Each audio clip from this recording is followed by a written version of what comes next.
નમસ્કાર, weather analysis સાથે હું છું પાયલ. ગુજરાતમાં અત્યારે સામાન્યથી મધ્યમ વરસાદ, છૂટોછવાયો વરસાદ અનેક જિલ્લાઓમાં પડી રહ્યો છે. પણ હવે વરસાદનો એક નવો રાઉન્ડ 22 તારીખથી શરૂ થશે, એટલે કાલથી શરૂ થશે. એ નવો રાઉન્ડ એ ગુજરાતમાં સાર્વત્રિક વરસાદ લઈને આવશે. ઘણા બધા જિલ્લાઓમાં અતિભારે વરસાદની આગાહી પણ છે. કયા એ જિલ્લા છે, કયા જિલ્લાઓમાં એલર્ટ છે, એ બધી જ વાત કરીશું. પહેલા વિંડીના માધ્યમથી સમજીએ કે કયા કયા વિસ્તારોમાં આજે વરસાદ પડવાની સંભાવના છે, ક્યાં સામાન્યથી મધ્યમ વરસાદ રહેશે. તમે જુઓ, રાજસ્થાન તરફ એક ટ્રફ બની રહ્યો છે અને ટ્રફની અસરને કારણે ઉત્તર ગુજરાતમાં ખૂબ વધારે વરસાદ પડવાનો છે. મધ્ય ગુજરાતમાં પણ વરસાદની આગાહી છે. મહેસાણા, પાલનપુર, ડુંગરપુરવાળો જે વિસ્તાર છે ત્યાં વધારે વરસાદ પડવાનો છે. અમદાવાદમાં પણ વરસાદ પડશે, વડોદરામાં પણ વરસાદ પડશે. મધ્ય ગુજરાત, લુણાવાડા, દાહોદ, ગોધરા, બોડેલી, રાજપીપળા, ભરૂચ, સુરત, વલસાડ, નવસારી, ડાંગ, આ બધી જગ્યાએ વરસાદ વધારે પડવાની સંભાવના છે. એ બાજુ સૌરાષ્ટ્રના દરિયાકાંઠાના વિસ્તારો છે ત્યાં પણ વરસાદ પડશે. પોરબંદર, વેરાવળ, ઉનામાં વરસાદની સંભાવના છે અને ઘણા બધા વિસ્તાર કચ્છના એવા છે જ્યાં છૂટો છવાયો વરસાદ પડી શકે તેવી સંભાવના છે. આજે સામાન્યથી મધ્યમ વરસાદની આગાહી છે. ઉત્તર ગુજરાતમાં વધુ વરસાદ રાત્રે પડી શકે તેવી સંભાવના છે, કારણ કે તમે જુઓ કે સિસ્ટમ જે છે અહીંયા છે, એકદમ ઉદયપુરની આસપાસ છે સિસ્ટમ, અને સિસ્ટમની અસરને કારણે ઉત્તર ગુજરાતમાં ખૂબ વધારે વરસાદ પડશે. એની અસર મધ્ય ગુજરાતમાં પણ થવાની છે. 22 તારીખે સ્થિતિ થોડીક વધારે તીવ્ર, એટલે કે વધારે વરસાદની આગાહી હવામાન વિભાગ દ્વારા કરવામાં આવી છે. 22 તારીખે અમદાવાદમાં ખૂબ વધારે વરસાદ પડવાનો છે. મહેસાણા પાસે ખૂબ વધારે વરસાદ પડવાની સંભાવના છે. કડી, ગાંધીનગર, આ રેડ તમને જે દેખાય છે એટલે માણસા, પ્રાતિજવાળો જે ભાગ છે ત્યાં ખૂબ વધારે વરસાદ પડવાની સંભાવના છે.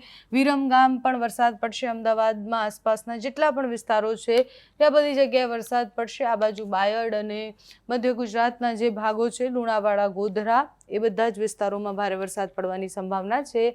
સૌરાષ્ટ્રમાં પણ વરસાદની સંભાવના છે. કચ્છમાં પણ વરસાદની સંભાવના છે.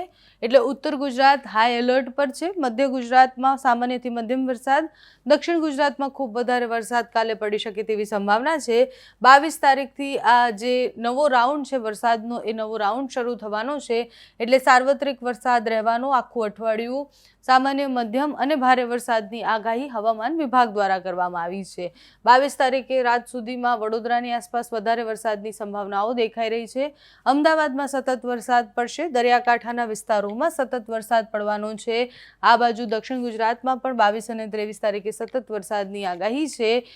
જે સિસ્ટમ બની હતી એ સિસ્ટમ મધ્યપ્રદેશ તરફ આગળ વધતી દેખાય છે, એટલે એની અસર ધીરે ધીરે ગુજરાતથી દૂર જશે, એ પ્રમાણે ઓછી થતી જશે.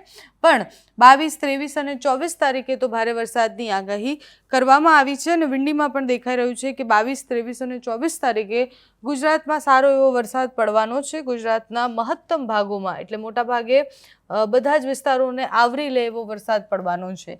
મધ્યપ્રદેશ તરફ જતી એ સિસ્ટમ છે, એના કારણે એ વરસાદ વધુ પડતો દેખાઈ રહ્યો છે. અત્યારે આગળ જતા ધીરે ધીરે એની સ્થિતિ બદલાશે, એટલે એ વરસાદનો એક રાઉન્ડ પૂર્ણ થશે પછી પાછી તીવ્રતા ઓછી થઈ જશે. 21 તારીખની સ્થિતિ તમે જુઓ, કચ્છ, પાટણ, બનાસકાંઠા અને સાબરકાંઠામાં યલો એલર્ટ છે. તાપી, નવસારી, ડાંગ, વલસાડ, દમણ, દાદરા, નગર હવેલીમાં પણ યલો એલર્ટ છે, એટલે ત્યાં ભારે વરસાદ પડશે. છૂટાછવાયા વિસ્તારોમાં ભારે વરસાદ પડવાની સંભાવના છે. ઉપર જે વેસ્ટર્ન ડિસ્ટર્બન્સ પસાર થતા હોય, સાથે જ અલગ અલગ હવાના દબાણને કારણે જે ટ્રફ બનતા હોય છે, એ ટ્રફની અસર એ રાજસ્થાનમાં થઈ રહી છે. ચોમાસાનો વરસાદ જે આપણે કહીએ કે જે ધીરે ધીરે આગળ વધ્યો, એ હવે રાજસ્થાન સુધી પણ પહોંચ્યો અને પછી એની અસરને કારણે પણ જે ઉત્તર ગુજરાતના ભાગો છે ત્યાં વરસાદ વધુ પડી રહ્યો છે. 22 તારીખે આપણે જે એલર્ટની વાત કરી, બનાસકાંઠા અને સાબરકાંઠામાં એલર્ટ છે, ઓરેન્જ એલર્ટ છે. નવસારી, વલસાડ, દમણ, દાદરા, નગર હવેલીમાં પણ ઓરેન્જ એલર્ટ છે. ત્યાં ભારે વરસાદ ગાજવીજ સાથે પડી શકે છે.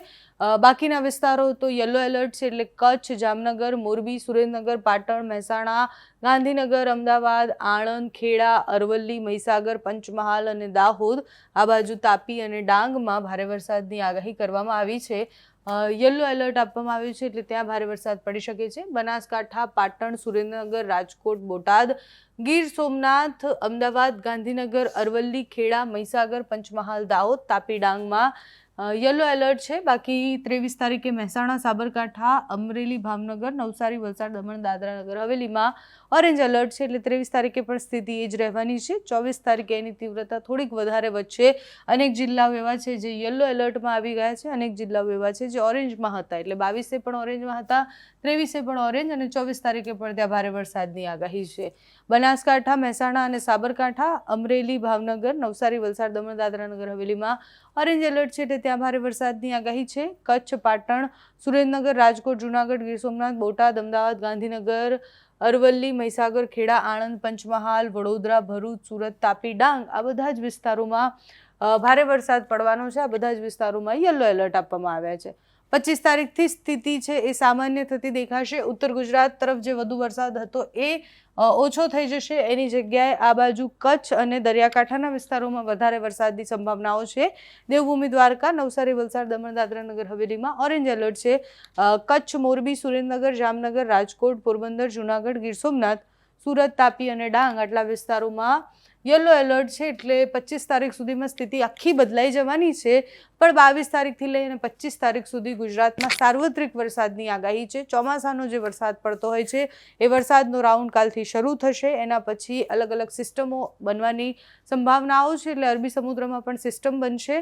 5 વર્ષ પછી બંગાળની ખાડીમાં ભેજવાળા પવનો શરૂ થયા અને 5 વર્ષ પછી એવું થયું છે કે ચોમાસું છે એ વહેલું પ્રવેશ્યું છે. એ કેરળમાં પણ વહેલું પ્રવેશ્યું, એના પછી ગુજરાતમાં પણ વહેલું અને મહારાષ્ટ્રમાં પણ. ગુજરાતમાં વહેલું નહીં, ગુજરાતમાં સમયસર પ્રવેશ્યું, પણ મહારાષ્ટ્રમાં વહેલું પહોંચી ગયું અને સંભાવનાઓ હતી કે ગુજરાતમાં પણ પહોંચશે. પણ જે તીવ્રતાથી આગળ વધ્યું એટલે ચોમાસું આમ તો પ્રવેશે, જો 15 તારીખે પ્રવેશે તો 10-15 દિવસે આગળ વધે અને ઉત્તર ગુજરાત સુધી ચોમાસું પહોંચે, પણ એવું ન થયું. 36 કલાકમાં ચોમાસાનો વરસાદ ગુજરાતમાં પડી ગયો અને 36 કલાકમાં ચોમાસા જે રીતના પ્રવેશ્યું એના 36 કલાકમાં એને આખું ગુજરાત કવર કરી લીધું. આ વખતે ચોમાસાની પેટર્નમાં પણ ઘણો બધો ફરક છે, પણ એ ખેડૂતોને ફાયદારૂપ થશે એવું હવામાન નિષ્ણાંતો માની રહ્યા છે. આગળ જતાં કેવો વરસાદ આવે છે, કેટલા વરસાદના રાઉન્ડ થાય છે એ જોવાનું રહ્યું. તમારે ત્યાં કેવું વાતાવરણ છે, તમારા વિસ્તારમાં કેવો વરસાદ પડી રહ્યો છે, અમને કમેન્ટ્સમાં જણાવજો. અત્યારે આ વિડીયોમાં બસ આટલું જ. જો તમે અમને યુટ્યુબ પર જોઈ રહ્યા હોય તો સબસ્ક્રાઇબ કરજો, ફેસબુક પર જોઈ રહ્યા હોય તો ફોલો કરજો, અમારા વિડીયોને લાઇક અને શેર કરજો.